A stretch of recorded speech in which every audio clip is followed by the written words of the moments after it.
you know. Awesome. That's right. Gotta make the trains run on time. Thank you.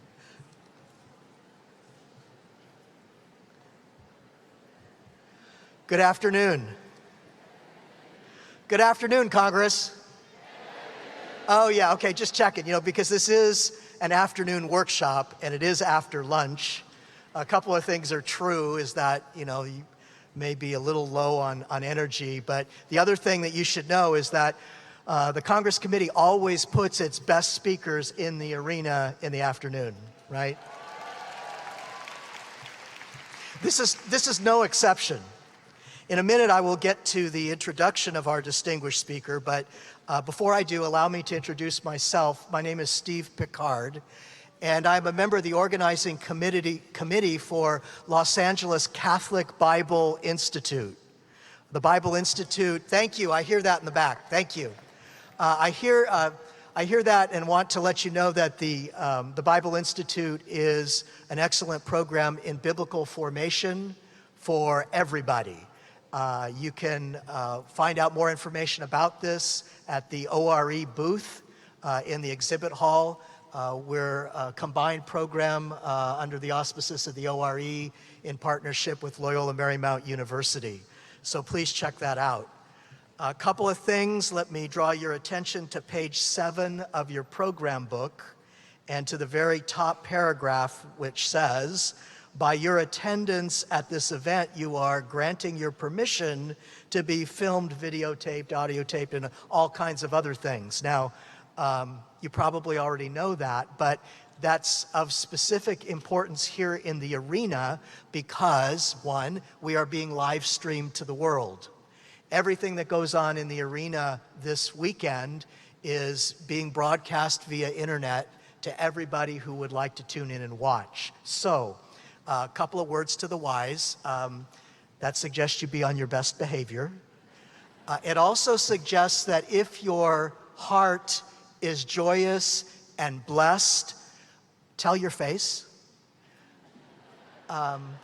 Also, if you think you might nod off, I don't know how that would happen with James Martin, but in case you feel a little fatigued, you might want to go to the top row.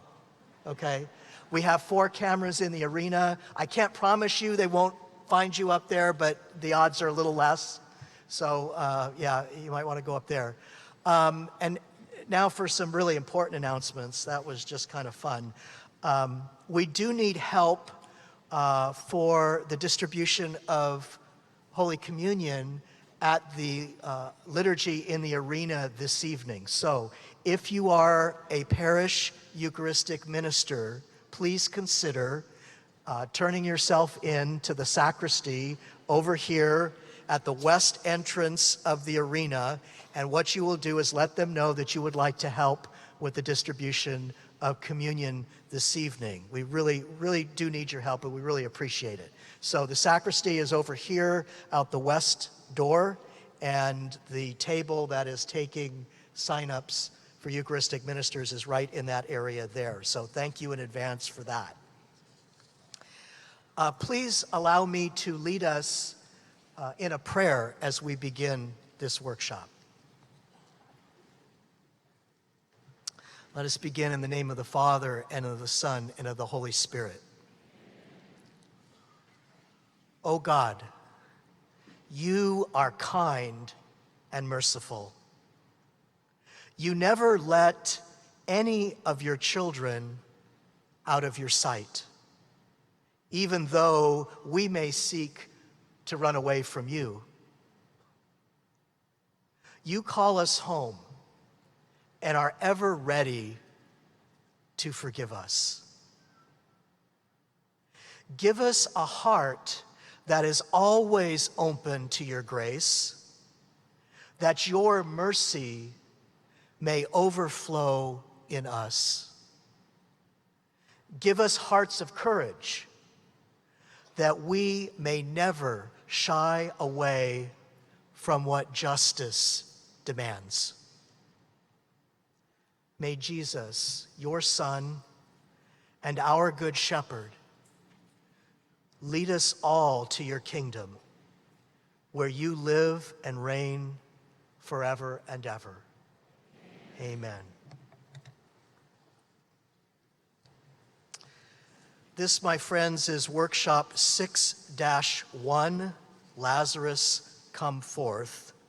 Our speaker today, Father James Martin of the Society of Jesus, is editor-at-large of America, the Catholic magazine.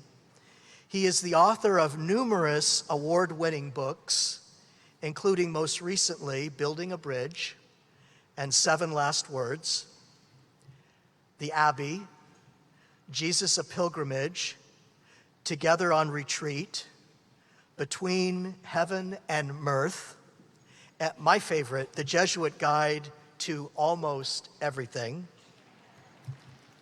and My Life with the Saints. A very popular speaker, Father Martin has given presentations at the Religious Education Congress each year for the past several, and is a frequent speaker at national conferences, retreats, and parish groups. Please join me in giving a warm Congress welcome back to Father James Martin. Thank you, Steve. Thank you so much. God bless. Thank you. Thank you so much, Steve. Good afternoon. It's wonderful to be back at Congress, the happiest place on earth. It is not Disneyland because we have the real presence here and they do not. Nothing against Disneyland, I'm sorry. A couple housekeeping things I'm asked to announce. They're selling my books at booth 312, which is the Paulist store, including Jesus a Pilgrimage, which this talk is loosely based on, and I'll be signing books afterwards in the book signing area. This is a little different kind of a talk that I've given in the past in Congress, a little more scripturally based, a little more meditative. And even though the sign says Lazarus come out, it is not about LGBT people. I just realized that as I was looking at the screen.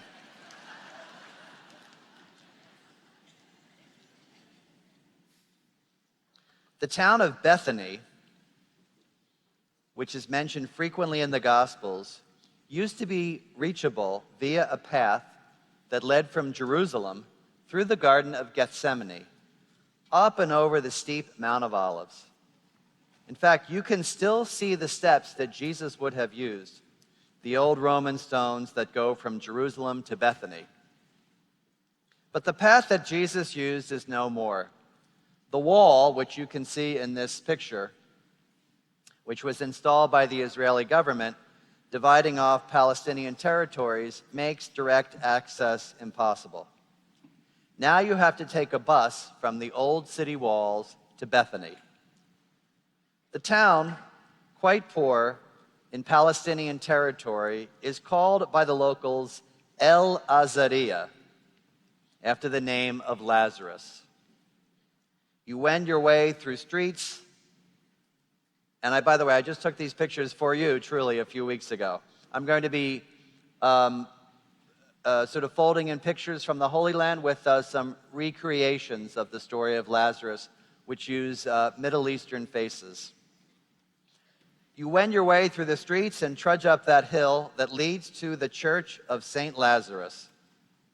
Past that, you will see a stone staircase that leads to a sign that says Tomb of Lazarus in front of a metal door.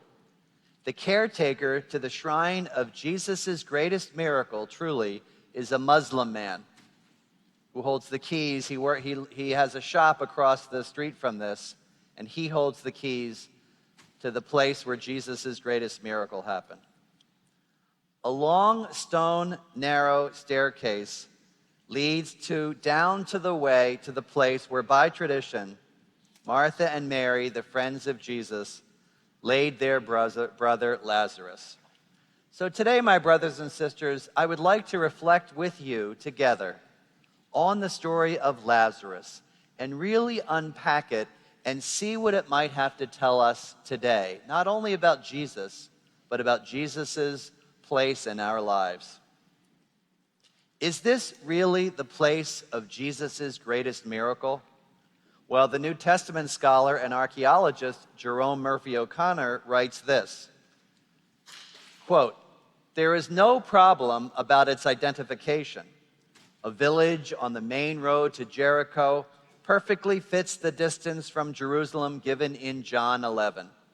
And its Arabic name today, El Azariah, preserves the Greek Lazarion, the place of Lazarus, by which it was known to all early pilgrims in the 2nd and 3rd century.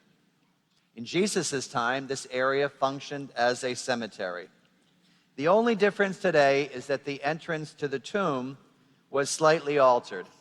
The current opening was cut into rocks by Franciscans in the 16th century. Here's a fact about Jesus. He was fully human and fully divine, and he had friends. Now, most of us know, of course, that Jesus had apostles, disciples, and followers, right? We know from the Gospels they're concentric circles. The apostles are 12, right? The disciples are how many? 72, we're told, and then followers, or a crowd, maybe 100 or 200. But as a fully human person with a fully human desire for companionship, Jesus also needed and had friends. Like any other person, he had friends when he was a boy and an adolescent in Nazareth. As a young adult, he befriended fellow carpenters and local laborers in Nazareth. And during his public ministry, he enjoyed the friendship of those with whom he could relax, unwind, and perhaps talk about the challenges of his unique call. Among his close friends were Mary and Martha and Lazarus. The Gospels describe Jesus going at least twice to their house in Bethany, 2 miles east of Jerusalem. On one occasion, as you remember, Martha and Mary hosted dinner for Jesus, prompting Jesus to encourage the ever-busy Martha to relax and enjoy his company, which always prompts a friend of mine to say that Martha should have said, well, then fine, ask Mary, if you don't want dinner, fine, we'll just sit here at your feet. The second occasion for his visit to their house is far sadder. He goes to Bethany to comfort his friends on their brother's death. It will also be one of his last miracles, for after his time in Bethany, Jesus will set his sights on Jerusalem for his final visit there. The Gospel of John begins his story by saying that a certain man of Bethany named Lazarus is ailing. But when the sisters send word to Jesus, how do they identify him? Do you remember this?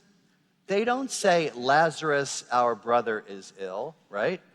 They don't say, Lazarus, your disciple, is ill. No.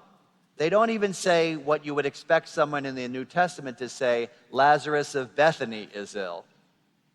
They say something else, something far more beautiful, and what I think lies at the heart of this story.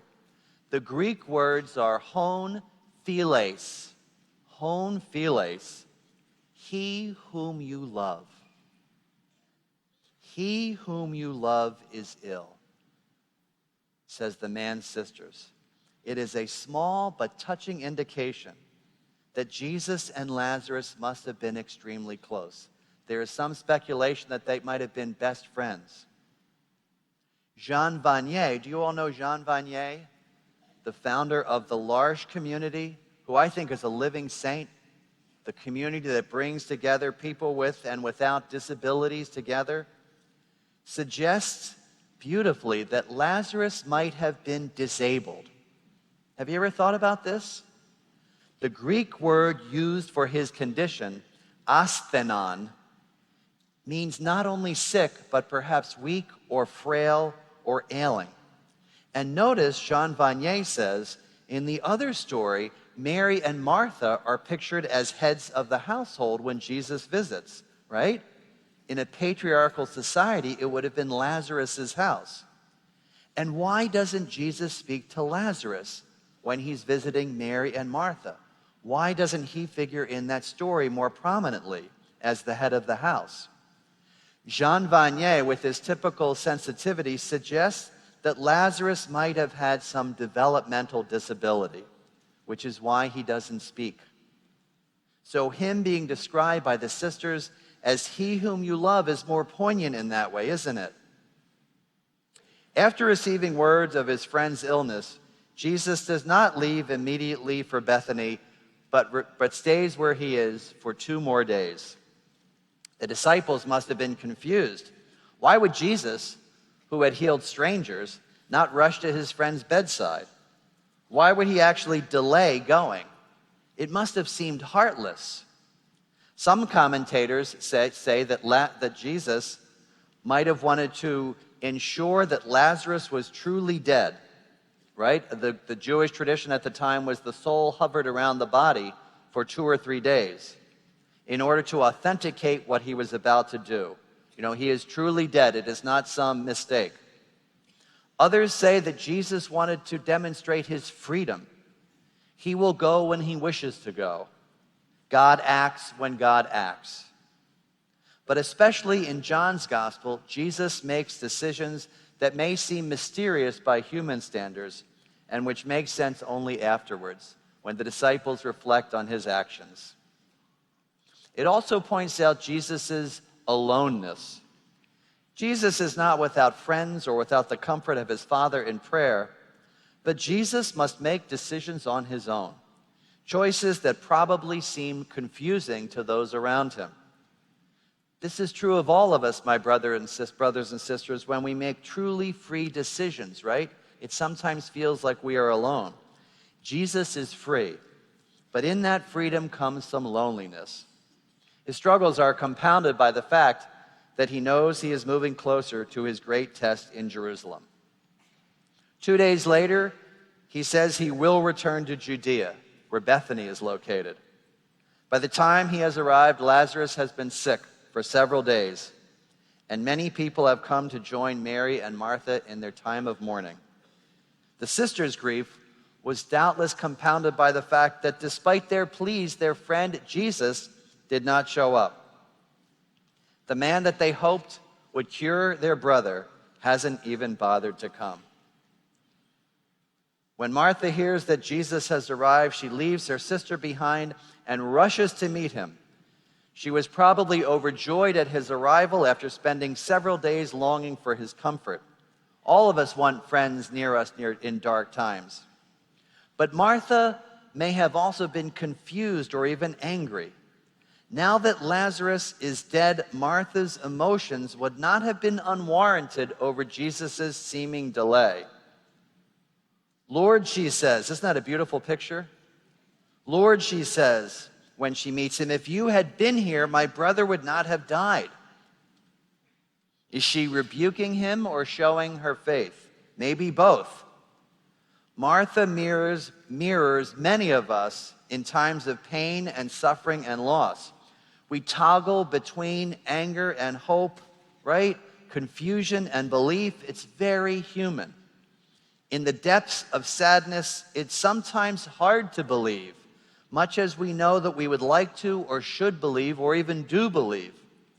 Martha shows the beautiful human struggle between fear and faith. And look how blunt she is with Jesus. This is totally characteristic of Martha.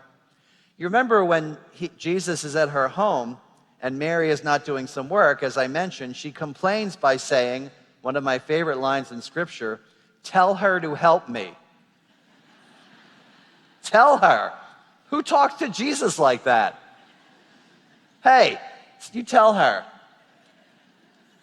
It's an important reminder of something in the spiritual life. Be honest with God, right? God can handle it. But then Martha softens. Even now, she says, I know that God will give you whatever you ask of him. Does she foresee somehow what Jesus is about to do? Had she heard of his other miracles? The raising of the son of the widow of Nain, or the raising of Jairus' daughter, both examples of restoration to life. Either way, in the middle of her strong emotions, she gives voice to what people know about Jesus. He is a miracle worker who can cure the sick. Now, my friends, notice that even his detractors took note of his miracles, right? They didn't question that he was doing miracles. His detractors criticized him for the source of his power and why he did them on the Sabbath. But everyone knew that Jesus was, as they say, a wonder worker. But it is a reminder of the way that we too in prayer hold our intention, our desire for help, and our trust in God. She's so human there. Then Jesus offers her comfort. He tells her that her brother will rise again. Yes, says Martha, she knows that he will rise on the last day, voicing a commonly held Jewish belief about the resurrection. But Jesus, of course, goes even further. I am the resurrection and the life. Those who believe in me, even though they die, will live. And everyone who lives and believes in me will never die. Martha professes her faith in this encounter in Bethany, and calls him the Son of God. Martha, this amazing woman, is sometimes seen as a counterpart to Peter. Have you ever thought about this? A lot of times people think it's Mary Magdalene who's the counterpart, but you can say this about Martha too. A strong, impetuous, and outspoken friend of Jesus who believes even as she feels free to question. The memories of her retained in the Gospels are so vivid that she was most likely a formidable figure in the early church. Okay? So scripture scholars tell us that when people are named outside of the apostles, when it's not just a woman in Bethany, right, or a blind man, or a woman with a hemorrhage, when they're named, Mary, Martha, Bartimaeus, Zacchaeus, these people were known to the early church. This is why they are named. The gospel writers knew these people. Martha's fierce honesty also reminds us that Jesus included strong women among his circle of friends, his disciples. Yes, strong women.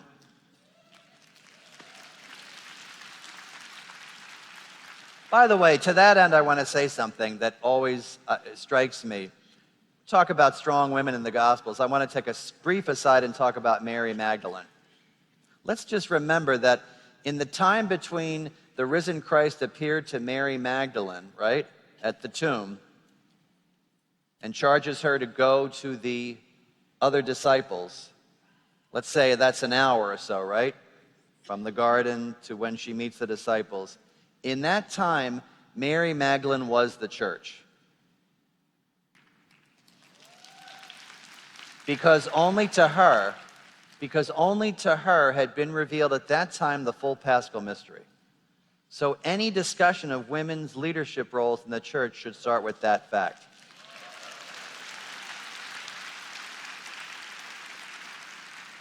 But it's not just Mary Magdalene. It's Martha and Mary and Joanna and all the strong women that, as the Gospels say, not only accompanied Jesus, but provided for them out of their means. At this point, Martha returns to Mary, the contemplative one who sits in the house, and reports that Jesus has finally come. When Martha returns home, she encounters Mary surrounded by mourners. In first century Judea, Martha and Mary's house would have been crowded with people. The rites surrounding Jewish burials were extensive and detailed and required help from the community. Expensive ointments and spices were often used to anoint the body. If the body were still in the house, eating meat and drinking wine were forbidden. And for 7 days following the death, it was forbidden to enter into any kind of work. Attending to all the various funeral rites and consoling the survivors was a duty of all the friends and neighbors. So now it is Mary who rushes to meet Jesus. The contemplative one, the one who sat at his feet, becomes active. She is joined by her friends, who by tradition would have taken every opportunity to mourn with her, right, loudly, as a sign of their solidarity with her. In contrast with her sister, Martha is portrayed in somewhat more positive tones. She kneels at Jesus' feet and echoes her sister's words, wishing that he arrived early. Jesus asks where the body is.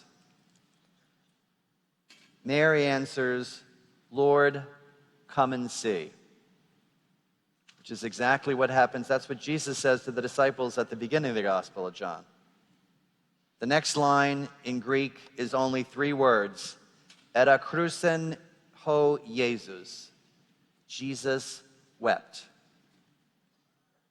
Some have surmised that this brief sentence means not that Jesus is weeping for Lazarus, but that he is upset because Mary has joined with her friends in mourning, thus showing her association with those who do not believe in him. He weeps, in the words of a few scholars, because his message is not understood or accepted. This interpretation is supported by the fact that Mary's friends say, "Could not he who opened the eyes of the blind man have kept this man from dying?" Her friends are, therefore, so goes this interpretation, presented in an unflattering light, and Mary's affiliation with them is viewed as undesirable.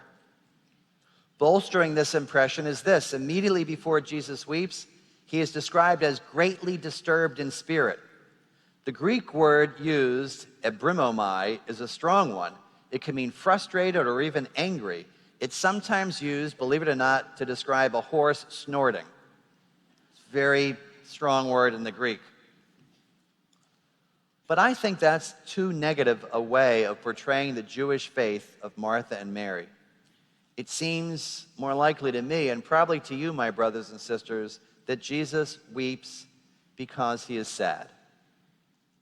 How could he not be? His tears are a sign of his humanity and show his compassion for his friends. And if you think about Jean Vanier's interpretation of Lazarus as disabled, it might have been even more poignant for him. If Jesus were some stony-faced divinity, untouched by emotions, he would have been unmoved, right? Embodying the classical Greek understanding of God as characterized by apatheia, right? No emotions. But Jesus, the human Jesus, and the divine Jesus are not untouched by suffering.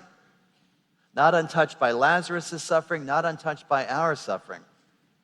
He is not so detached that nothing moves him. And the crowd notices this. See how much he loved him. So beautiful. See how much he loved him. Once again, we should not underestimate the importance of friendship in Jesus' life.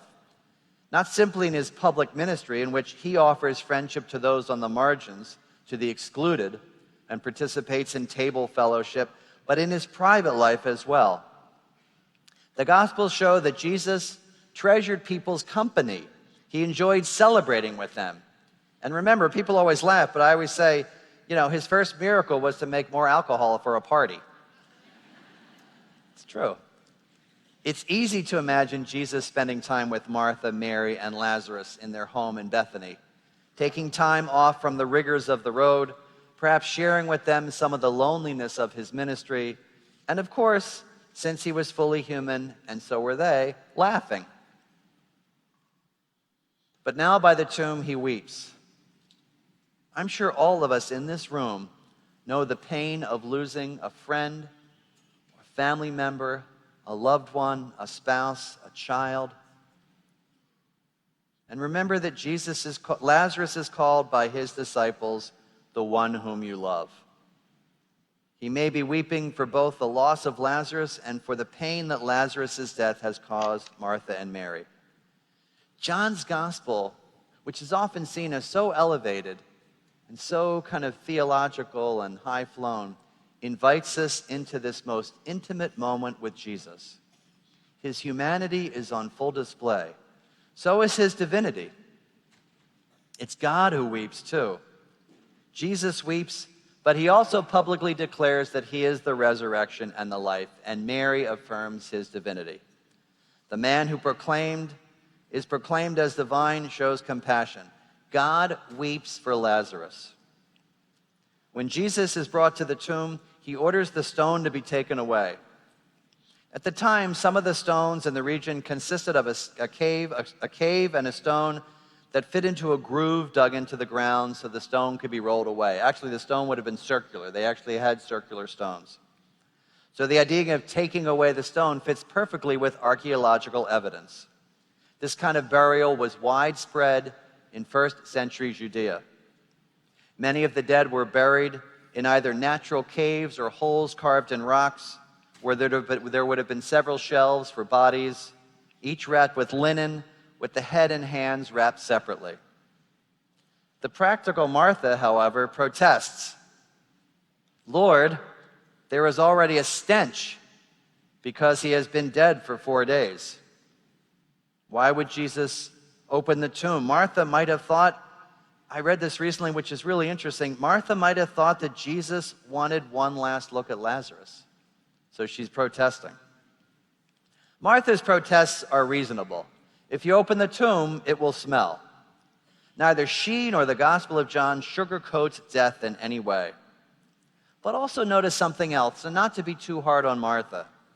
Her inability, which is understandable, to imagine something new, to look forward to the future. Rather than accepting what Jesus seems to be offering, she's concentrating on something small, the smell. But again, let's not be too hard on Martha. I never am hard on the disciples for their lack of belief, because it's hard to know what Jesus can do. She could not have known what Jesus was going to do. She had never seen anyone raised from the dead. By the same token, when Jesus asked that the stone be rolled away, Martha does remonstrate with him. Her faith in God right now does not seem quite full. And that's very much like us. How often do we find ourselves focusing on small problems, it's going to stink, or rehearsing past grievances, you're late, you're always late, rather than trusting that God might bring about something new? She concentrates here on the negative, on the privation, on the loss. Again, it's natural and it's human, but it does prevent her from seeing the possibility of something new. Undisturbed by her protests, Jesus prays. It's such an interesting prayer. Father, I thank you for having heard me. Then he says, in what is described in a loud voice as Lazarus come out, or Lazarus come forth. Or if you've seen the movies, he does it with a British accent, because he went to Oxford. Lazarus come forth, because he couldn't get into LMU.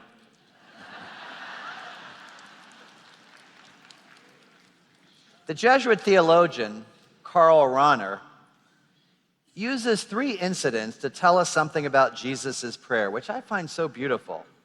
This has really helped me in my prayer life. In the Garden of Gethsemane, Jesus asks God to take away the cup, right? Remove this cup from me. That is, he doesn't want to suffer initially. He's honest. Here in Bethany, he says, I know you hear my prayer. He's trusting, okay? And then later in Gethsemane, he says, but not my will, but your will be done. He's accepting. So think about that. I found this so helpful. It's a beautiful model for prayer. You're honest and say what you want. You trust and know that God hears you. And you're accepting and say yes to the future that God has in store for you. Honesty, trust, acceptance. This is Jesus' model of prayer. It's very helpful for all of us in our own spiritual lives. Lazarus emerges from the tomb, wrapped head to toe in his burial cloths before the dumbfounded and frightened onlookers, and Jesus says, untie him and let him go. Interestingly, the Gospel of John says nothing about the reaction of the crowd. In other stories, they are amazed or astonished. Perhaps this is taken for granted. How could they be anything but amazed and astonished? It's a stunning example of the life-giving word. Jesus' words literally give life to Lazarus. As astonishing as this narrative is, it may be easy, truly, for us to identify with elements of this story. When Jesus decides to stay behind with his disciples rather than visit his sick friends, it was, as I said, probably confusing to both the disciples and Martha and Mary. What is he doing? Right? Who among us hasn't felt that God isn't doing what God should be doing in a painful situation, right? Truly, where are you, God? Why aren't you helping? When Martha falls at Jesus' feet and tells him that he should have come earlier, he should have acted, he should have prevented suffering, it's easy to agree with her. Early on in my Jesuit life, I would often think about the kind of person that I would want to become, the person that I hope to be one day. Most of us have an image, even if it's unconscious, of the person we're meant to be. What many writers, including Thomas Merton and Richard Rohr, called the true self. The true self. The person whom God created us to be. For a long time, I thought about that person. That person was independent, confident, loving, charitable, and not concerned about what people thought about him. In a word, free. During my annual retreat one year, I mentioned this to my retreat director, who recommended that I pray with the story of the raising of Lazarus. I knew the direction I needed to travel in order to become a better person or my true self, but I was afraid of letting things go. The need to be liked. I'm being very honest with you. The need to be liked. The propensity to focus on the negative. A desire to control things. It is precisely those kinds of unhealthy patterns, unendurable, yet seemingly ineradicable, which need to die, which need to be left in the tomb. From time to time, we need to ask ourselves, what part of me needs to die? For me, Lazarus' tomb, the physical place, and the spiritual place in our prayer, became the place to leave behind what I no longer needed, whatever that was keeping me from new life. For another person, what needs to die might be something entirely different. A certain attitude of pride, a constant desire to be right, an inability to forgive, a tendency to overwork and do everything, a cynical attitude towards life, a hatred of a particular person, anything that keeps someone from a full life. What needs to die in you is personal and unique to you. As I prayed about Lazarus' tomb, I imagined hearing Jesus' voice calling to other parts of me, those parts that desired new life, parts still open to the possibility of greater freedom. Some parts of us must die, other parts of us need to be revived.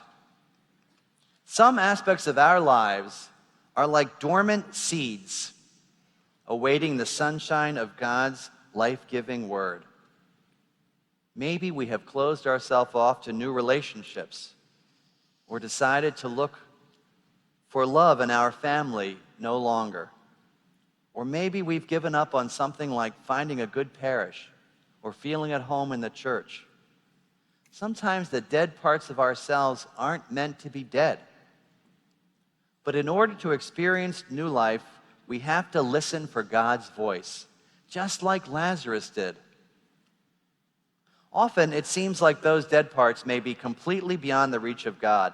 That's probably how it seemed to Martha and Mary. Lazarus was dead. You can't get any deader than being in the tomb for 4 days and beginning to stink. The King James version of this line is unintentionally funny. This is truly the King James version. Lord, by this time he stinketh.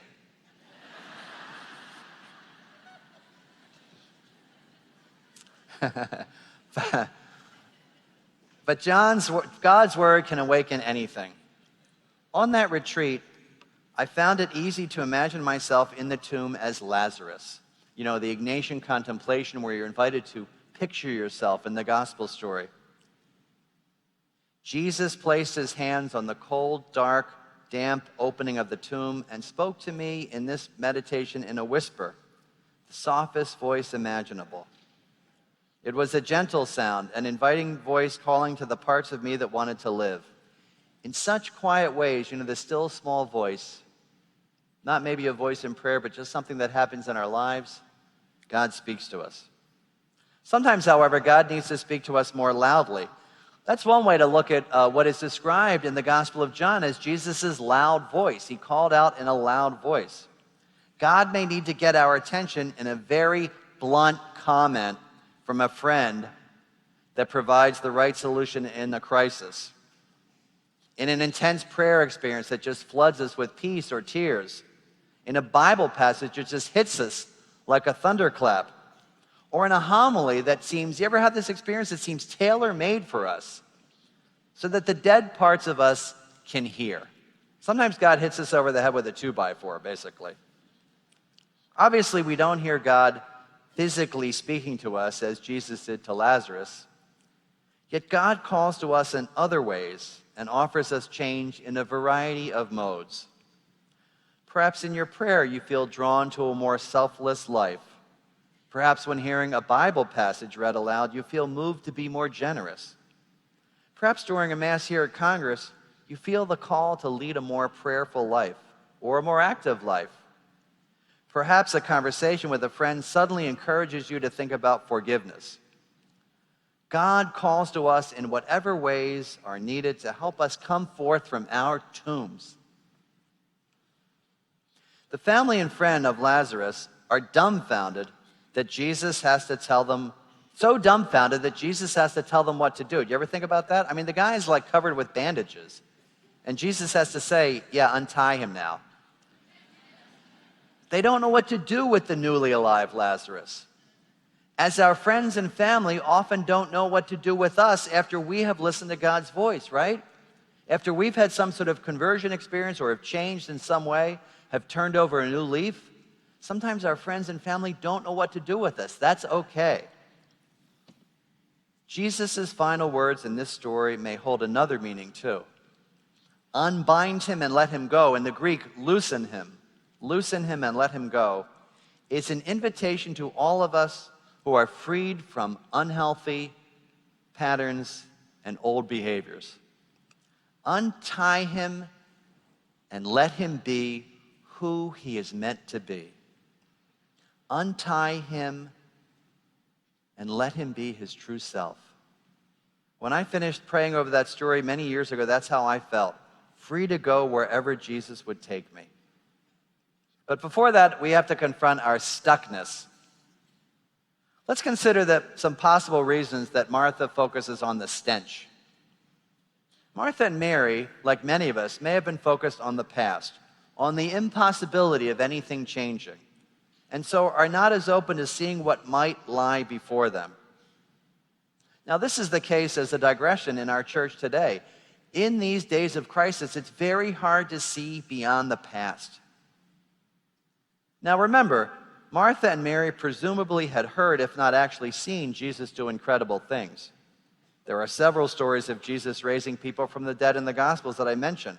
The raising of Jairus' daughter, recounted in all three synoptic Gospels. Mary and Martha would have probably known these stories. But again, they seem simply focused on the status quo. Look, Jesus, they seem to be saying, this is the way of the world. He's dead. There will be a stench. Offered the opportunity for change, often in our own lives, in our country, in our community, in our family, in our church, we tend to focus on the possible pitfalls. Offered possibility, we often focus on the impossibility. Martha is worried, as she was before when she complained about Mary not helping her. She's worried about something other than God. Or we maybe simply be afraid of the change. During that retreat I mentioned, I wondered, if I let go of some of these old habits, what will people think? Will they see me as trying to be something I'm not, like a fake? Will I ever be able to live in a new way? Then we realize how foolish those fears are. Why focus on these things, people's opinions, worries about the future, concerns about change? Suddenly in this retreat, I wanted to say to Martha, you're worried about the smell? Just look beside you. It's Jesus, for Pete's sakes. Surrender yourself to what he is about to do and stop focusing on the smell. But again, that's probably unfair to Martha. I would have probably said the same thing. Smelling the old and fearful of the new. Moreover, when Jesus asks Martha a direct question about her belief, I am the resurrection and life, do you believe this? She responds clearly, "Yes, Lord, I believe that you are the Messiah, the Son of God, the one coming into the world." Again, Martha, like all of us, grapples with both faith, "Yes, I believe," and doubt or even confusion and a focus on the past. There will be a stench. Jesus, however, fears nothing. So the stone is rolled away, and something else astonishing happens, accompanying the miracle of Lazarus' resurrection from the dead, which is that God sweeps away Martha's worries and most likely her friends' anxieties and replaces their despair with hope in an instant. "Unbind him and let him go," says Jesus. It's not only a spiritual message, but a practical one addressed to Martha and Mary, who was probably paralyzed with shock. Let this man walk freely.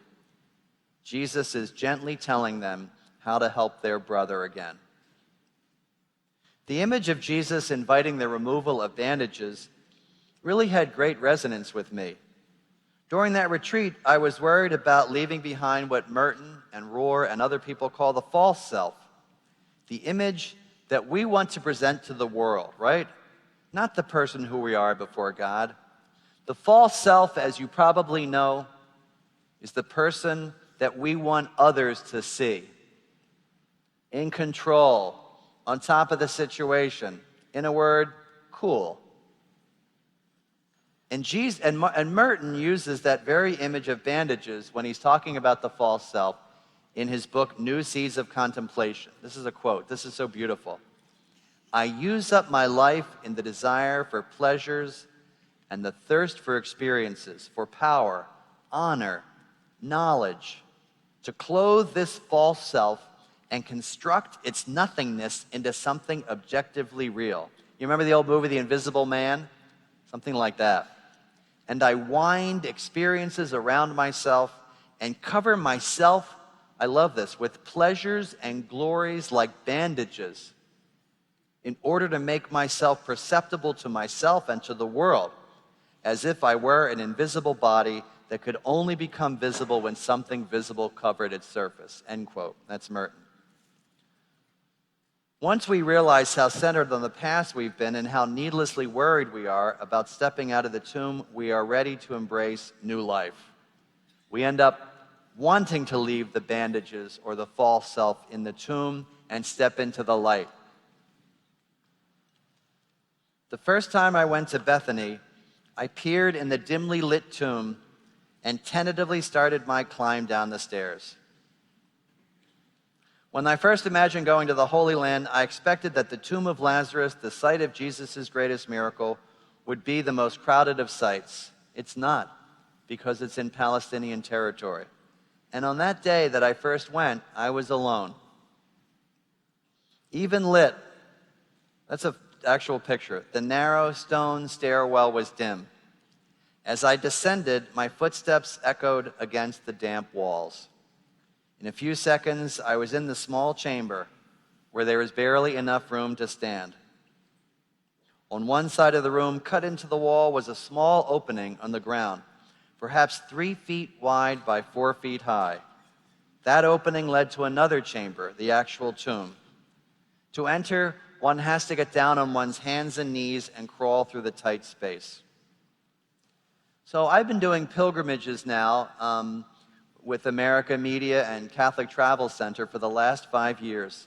And we have about 100 pilgrims that come every year. You're all welcome. It's open to anybody. Well, maybe not all of you can fit, but we'd love to have you all. And the day we visit Bethany, I asked the pilgrims to think carefully about what they want to leave behind in the tomb.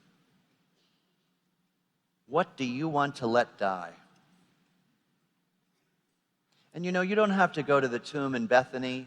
There are many reasons why people don't go to the Holy Land. I mean, a little bit of time, fear, health, money, right? You can do this imaginatively. But I asked them, what do you want to leave behind in that tomb? What is it that you want to die? Maybe it's an old grudge or a resentment, or for many people, a disappointment or an old way of life. What do you want to let die? Where do you want to hear a word of new life? And can you hear Jesus calling you to new life, using your name, saying, come forth? You know, I'll tell you a funny story in the midst of this sort of serious story. 2 years ago on our pilgrimage, I said to the group, we have like a morning session where I sort of talk about the spirituality of where we're going to visit. I said, now what do you want to leave behind in the tomb? What do you want to let die? And in faith sharing, someone said, I left behind my anger at someone I work with. Oh, okay. Another person said, I left behind my disappointment over a failed relationship. That needed to die so that I could, sort of reach out to the person. And one woman said, she's very serious. She said, well, when I went down there, I knew what I needed to let die and what I wanted to have die down there. She said, my bishop. And we all laughed, and she said, no, I didn't mean that. She said, I didn't want him to die. I just felt that he needed to let go of some things and be more open. I was like, good, thank you.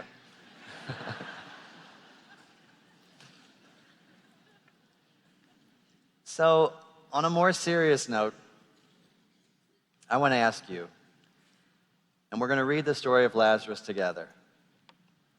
What needs to die in your life? What do you want to leave behind in the tomb when you pray about this story? And where are you invited to new life?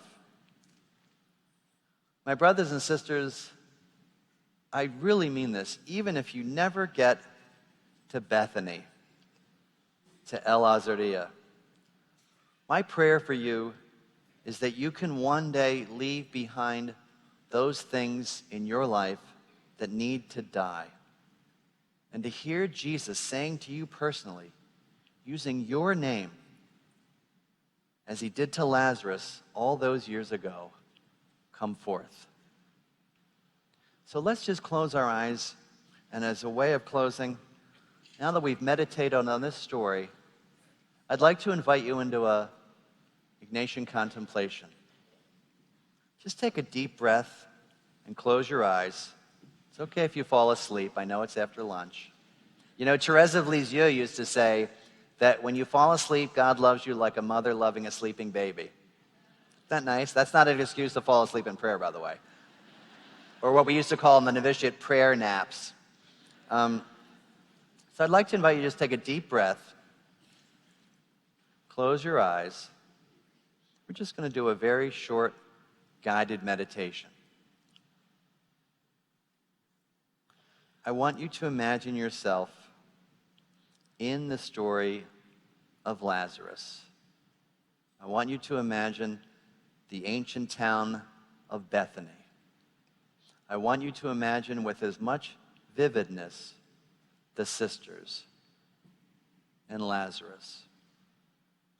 And maybe to begin with, just imagine what Mary and Martha looked like. What did Lazarus look like? What does the tomb look like? And then start to think about the smells. Maybe the smell of the food in Mary and Martha's house for the mourners. Maybe even the smell of the decay of Lazarus' body. The smell of the fresh air in Bethany. And what do you feel? What are you wearing? Are you wearing kind of old homespun clothes? Is it cold? Is it hot in Bethany? What do you hear? What do their voices sound like? What does Jesus' voice sound like? So just kind of enter imaginatively into this passage. I'm going to read it very slowly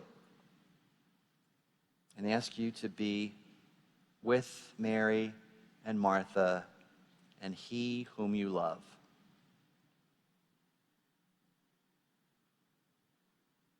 Now, a certain man was ill, Lazarus of Bethany, the village of Mary and her sister Martha. Mary was the one who anointed the Lord with perfume and wiped his feet with her hair. Her brother Lazarus was ill. So the sisters sent a message to Jesus. Lord, he whom you love is ill. But when Jesus heard it, he said, this illness does not lead to death. Rather, it is for God's glory, so that the Son of God may be glorified through it. Accordingly, though Jesus loved Martha and her sister and Lazarus, after hearing that Lazarus was ill, he stayed 2 days longer in the place where he was. After this, he said to the disciples, let us go to Judea again. The disciples said to him, Rabbi, some of the Jewish people were just now trying to stone you, and you are going there again? Jesus answered, are there not 12 hours of daylight? Those who walk during the day do not stumble, but they see the light of this world. But those who walk at night might stumble because the light is not in them. After saying this, he told them, our friend Lazarus has fallen asleep, and I am going there to awaken him. The disciples said, Lord, if he has fallen asleep, he will be all right. Jesus, however, had been speaking about his death, but they thought he was referring merely to sleep. So Jesus told them plainly, Lazarus is dead. For your sake, I am glad I was not there, so that you may believe. But let us now go to him.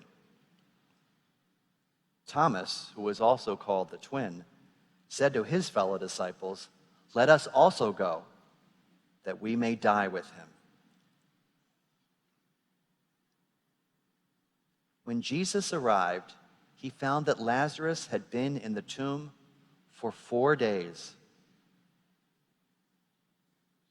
Now, Bethany was near Jerusalem, some 2 miles away, and many of the Jews had come to Martha and Mary to console them about their brother. When Martha heard that Jesus was coming, she went and met him, while Mary stayed at home. Martha said to Jesus, Lord, if you had been here, my brother would not have died. But even now I know that God will give you whatever you ask of him. Jesus said, your brother will rise again. Martha said, I know that he will rise again in the resurrection on the last day. Jesus said to her, I am the resurrection and the life. Those who believe in me, even though they die, will live. And everyone who lives and believes in me will never die. Do you believe this? She said to him, yes, Lord. I believe that you are the Messiah, the Son of God, the one coming into the world. When she had said this, she went back and called her sister Mary and told her privately, the teacher is here and is calling for you. When she heard it, she got up quickly and ran to him. Now Jesus had not yet come to the village, but was still at the place where Martha had met him. The Jewish friends who were with her in the house consoling her, saw Martha get up quickly and go out. They followed her because they thought that she was going to the tomb to weep there. When Mary came to where Jesus was and saw him, she knelt at his feet, and she said to him, "Lord, if you had been here, my brother would not have died." When Jesus saw her weeping, and her friends who had come with her also weeping, he was greatly disturbed in spirit and deeply moved. He said, "Where have you laid him?" They said to him, "Lord, come and see." Jesus began to weep.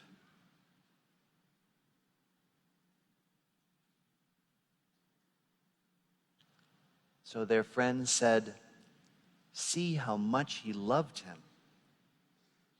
But some of them said, "Could not he who opened the eyes of a blind man have kept this man from dying?" Then Jesus, greatly disturbed, came to the tomb. It was a cave, and a stone was lying against it. Jesus said, "Take away the stone." Martha, the sister of the dead man, said to him, "Lord, already there is a stench, because he has been dead for 4 days." Jesus said to her, "Did I not tell you that if you believed, you would see the glory of God?" So they took away the stone.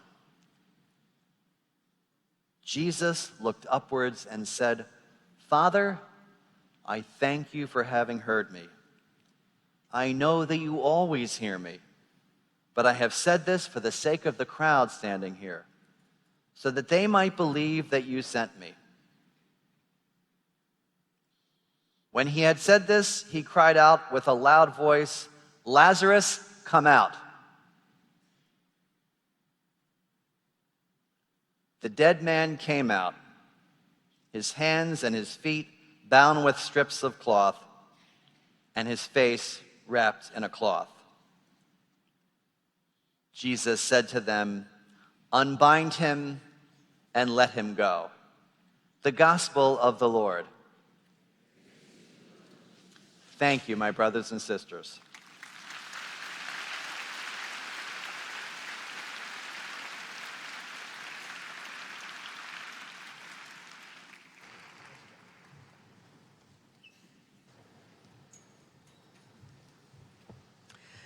Just a gentle reminder to fill out your evaluations for our workshops. We do this electronically. If you have the Congress app on your smartphone, you can fill out an evaluation now. Or when you return home at the end of the weekend, you can go to the Congress website, REC2019.org, and click on the evaluation link and give us some feedback on all of the workshops that you attended throughout this weekend. The Congress Committee appreciates your evaluation and feedback. We take that very seriously. We use that to help plan for future events. So thank you in advance for that. Thank you very much.